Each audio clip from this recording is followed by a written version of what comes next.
CDN News at 8, live from Carmel Catholic High School with Aaron Risley, Hope Simutis, and Chief Meteorologist Willie Gillespie.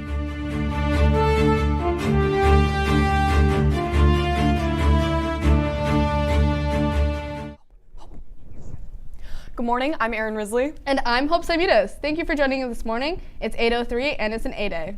September is Suicide Prevention and Awareness Month. Here at Carmel, Corsairs count. You all matter and make this community special.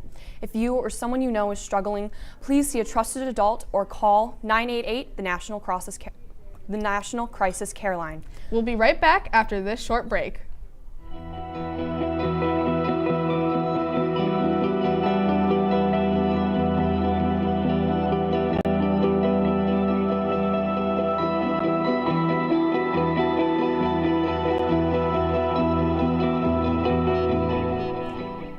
Welcome back. Varsity boys soccer tied 3-3 with Waukegan. Varsity also has a game tomorrow. At 10 a.m. against Joliet Catholic Academy on Carmel turf. JV boys hockey won their homecoming game 4-2 against Notre Dame, and varsity also won their game 4-0. Yesterday, girls golf took second at regionals. They were led by Kate Roberts, score 83, and McClare Everett, short 89. Great job, girls. Cross country is leaving at 10:30 a.m. to go to Peoria Invitational, and they are racing tomorrow morning. Make sure to wish them luck. The Diversity and Equity Council will have their first meeting on Monday, October 3rd at 3:15 in the Multicultural Center. The Google Classroom code is VR7TIFL. If you have any questions, email Mrs. Fitzpatrick. Up next, we have Weatherman Willie with the forecast for this weekend and an interview with student section leaders about the homecoming game today. Afterward, we have a roundabout with Willie. And good morning, Hope and Aaron. Thanks for the introduction there. And we're starting off this morning a cool start for late September there. Take a look at the football game ahead of us today. Big game against St. Pat's, big homecoming game. We're starting off the game probably in the mid to upper 50s before dropping down into some cooler weather. Cooler temperatures were in the low 50s by the fourth quarter. Kickoff is at 7:30 for varsity. Big game, so make sure to come out and support. Theme is USA, and we'll have the student section leaders on in just a minute to talk about that game. Sunrise this morning, this was captured around 7 a.m. from our WeatherBug camera over the football field here, so a pretty good shot out there, pretty good color as the sun came up this Friday morning. Pretty good game of football to be played in about 12 hours there. So again, make sure to come out and support. Current conditions out there right now. Again, as I mentioned, it's a cool start. 41 degrees out there, partly cloudy skies. Humidity at 96%, dew point at 40 degrees. Sunset tonight at 6:30. Winds are light and variable though, so not going to have to deal with a huge wind threat, making it even colder than it already is. But as you can see, pretty variable temperatures out there at the moment. 44 in Aurora, 45 in Elgin, closer to the lake. It's 56 in Evanston, 53 in Waukegan right now. Gary at 46, Oaklawn at 50 degrees, and the city at 54. High temperatures today will warm up pretty evenly across the area. A little cooler again near the lake though. 66 in St. Charles, 66 in Elmhurst, 61 in Evanston. Waukegan only to 59 for a high today. Gary going up to about 65 degrees. So that hourly forecast, sunshine is going to be with us throughout the day. Mentioned as we're going up into the 60s. Pretty good day. Pretty good Friday for September. I'll take it. This is not bad. A little below average, but otherwise this is not bad at all for a late September day. Hurricane Ian, wanted to talk about this for just a moment. We've been getting a lot of questions about this. A terrible storm that really did a lot of damage in Florida.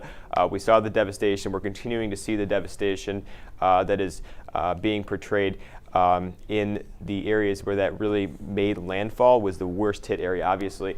So we've got a graphic here to kind of show what happened. And the National Hurricane Center did an amazing job predicting this. We were able to nail down pretty well where this is going to hit almost a week out. I was letting pretty much everybody I knew from about Louisiana all the way into Florida that we are watching this potentially major hurricane a week out, last Friday. So pretty good stuff. And it really shows how far the meteorological community has come in being able to forecast these kind of storms.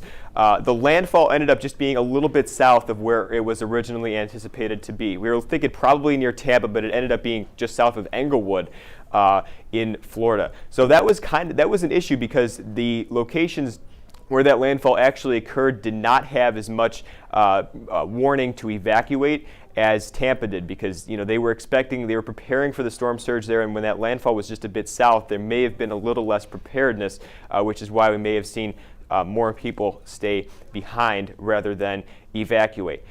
So this storm is not done. It downgraded to a tropical storm as it moved across Florida, but it is not done. We've got the current track here, satellite image, just another stunning picture of this Category 1 hurricane as it continues to track, and it will make a second landfall in South Carolina as a Category 1 hurricane. So if you do know people in South Carolina, make sure to tell them this is still a dangerous storm, life-threatening storm surge, life-threatening winds, flash flooding. This is not over.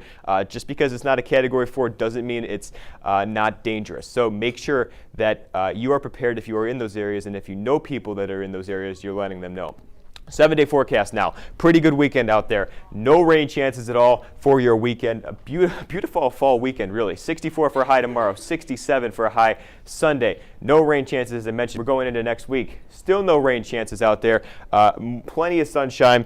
Temperatures stay nice and mild for early October. We'll be in the mid and lower 60s. Not a bad look at all out there. And transitioning back to the desk now, here we've got our student section leaders with us this morning. Although we do have a few new faces out here. We've got Daniel Wayman at the desk with us. We've got Ian Devan, Aiden Fendel with us this morning as well, and of course Brooklyn Higgins as always. So good morning, guys. Thank you for coming on. It wouldn't be Friday without you. It's a pleasure. You know what day it is, Willie? It's game day! Stefan, I hope our equipment is not fried back there. Can send the bill over to these guys if it is. Anyway, a few things that you wanted to talk about this morning. First off, they're tightening down on the wristbands, right? And making sure that everybody has a wristband. Do you want to talk about that? Yes, so today at lunch, you have to get your wristbands because with the Corsair Walk, as we enter the stadium, they will be checking our wristbands. So if you do not have one, you will have to probably pay to get in. So make sure to get your wristbands today. And also, the Corsair Walk will be a bit slower today because of that. So please be patient.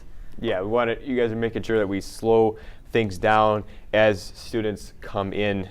We really got to get behind our team. It's going to be after the team, after the cheer, and after dance. It's seniors, then it's juniors, then it's sophomore, then it's freshmen. So definitely slow down the walk. Okay, varsity kickoff at 7:30. Tailgate this afternoon as well. Yes, as usual. 6 o'clock. 6 o'clock. All right. Anything else you guys wanted to mention? Anything else you guys wanted to mention? That's it. All right. Thank you guys for coming on the show. We've got Thank you. We've got Round the Roundabout coming up next. CDN News at 8.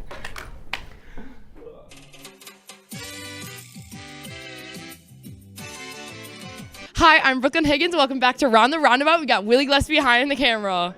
Who's your homecoming date? Luke Sherwin. Yeah. Abby, she can't be. She's my best friend. Drew Bands. Staying at home. Oh, I can't say that. Audrey Deck. Madison Michella. I love Madison Mahala. Who's your favorite senior? You, I guess. Yeah! Favorite senior is Christine Gillespie. Yay! It's gotta be Brooklyn. All of them. Luke Sherwin. Ooh, that's a hard question. It's me. Yeah. Do you sleep with socks on? No. No. No. I do not. Oh. No. Of course. Good. Yeah. No, that's gross. No. Sometimes. No. No. No. And that's all for this week's Round the Roundabout. Happy homecoming, Carmel.